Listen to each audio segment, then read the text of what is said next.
Sandy's Circus, a story about Alexander Calder.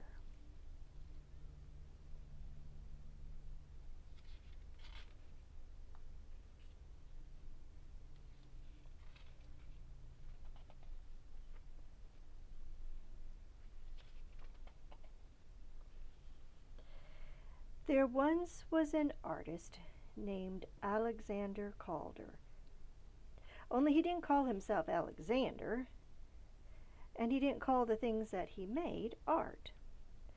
Everyone called him Sandy. He had been making his objects since he was a kid. Sandy's mother was a painter. His father was a sculptor. Even though they moved from Pennsylvania to Arizona to California to New York and back to California, his parents always made sure Andy had a workshop and tools.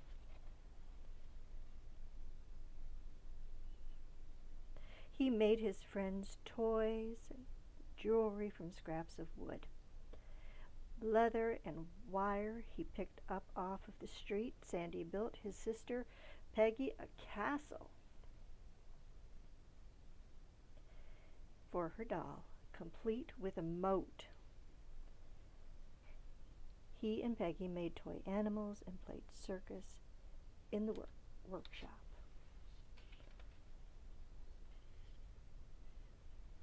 Even though Sandy loved creating things, he didn't always want to be an artist. He went to college and learned more about making things by studying to be an engineer. Sandy had different jobs, but never really liked any of them. Then he worked as a fireman in the boiler room of a ship. One night he was sleeping up on deck, sailing between San Francisco and New York. When he woke, he was awestruck. On one side of the ship was a fiery red sunshine. On the other, the full moon shone like a silver coin. The sight made Sandy want to go to art school, and he did. Artists need to work. A newspaper hired Sandy to draw the Ringling Brothers and Barnum and Bailey Circus. For 2 weeks, day and night, he went to the stadium, drawing as many different parts of the circus as he could. He loved sketching the elephants, the flying trapeze, the lion tamer, and the dancers. Sandy sat in different parts of the theater to see from up high, down low, and off to the side. The next year, 1926, he decided to go to Paris. Why Paris? Because that city was alive with art. And Sandy said in Paris, it's a compliment to be called crazy. Sandy rode through the streets of Paris on his orange bicycle. He carried a roll of wire around his shoulder and a pair of pliers in his pocket.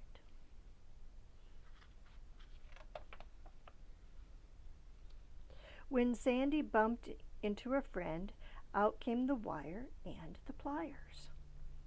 He would twist and bend and curl while he chatted. And before they said adieu, Sandy would give his friend a gift. Voila! A small portrait of the person made from wire.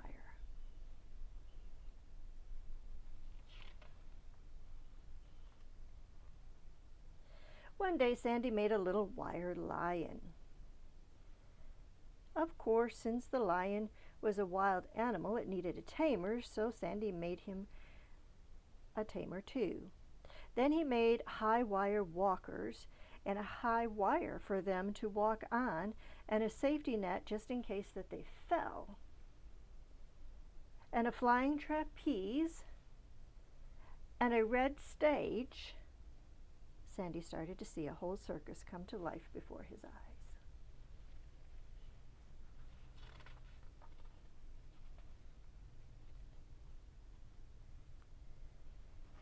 Then he really got going. His huge hands worked with tiny pieces of wire, cork, cloth, buttons, yarn, string, leather, paper, and bits of wood. He twisted and shaped and curled and cut and curved until Sandy was ready to put on a big top circus show. His circus filled 2 suitcases. Click, click, Sandy set up the stage with his animals and performers wherever he could. He went back and forth from Paris to New York, those suitcases always along for the ride. During one stay in New York, Sandy made more animals and acrobats. His circus grew to fill 5 suitcases. When it was showtime, out came the suitcases. Click, click, click, click, click.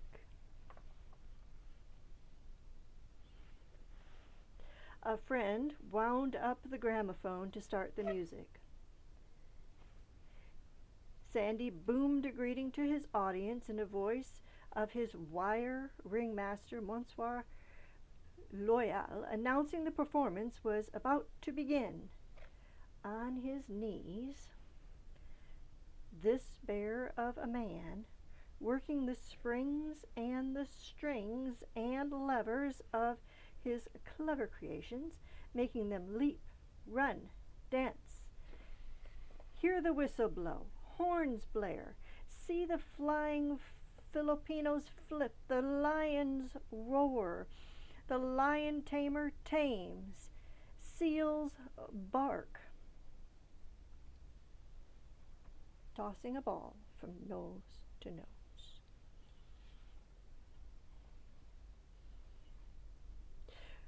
Rigolot, the strong man, bends to his toes and raises a huge barbell high above his head, showing off for his beloved bearded lady.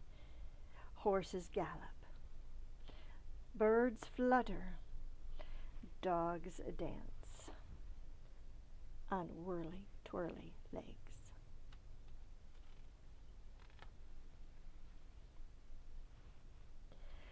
Cativeau the clown plays tricks on his fellow performers. He dangerously distracts the axe thrower just as he hurls his axe at the wire girl. Oh no, injury under the big top. But never fear, help is on the way. Sirens wail. 2 wire rescue workers race in to carry the girl off on a teeny tiny stretcher. Sometimes the show went for hours. There were chariot races and bucking broncos, a belly dancer, camel, and kangaroo. Sandy crawled around on his hands and knees, arranging his wire animals and circus folk, setting them in motion to perform for the crowd. After the grand finale, he brought them all back for a bow. Encore! Encore! The crowd laughed and clapped and cheered for more.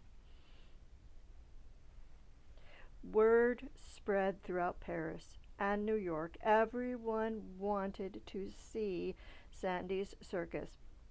They loved how full of joy and fun it was. They loved how Sandy's work was always in motion.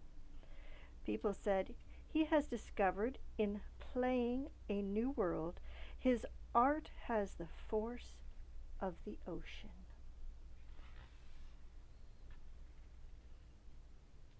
Sandy delighted in crafting things that moved. He made new kinds of art, hanging his shapes up, connecting pieces to each other with wire, and letting the air drift and spin them into motion. In doing so, he turned ordinary objects into extraordinary art and invented the very first mobiles.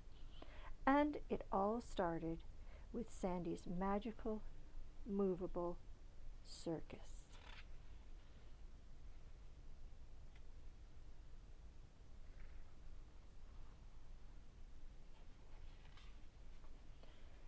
The end.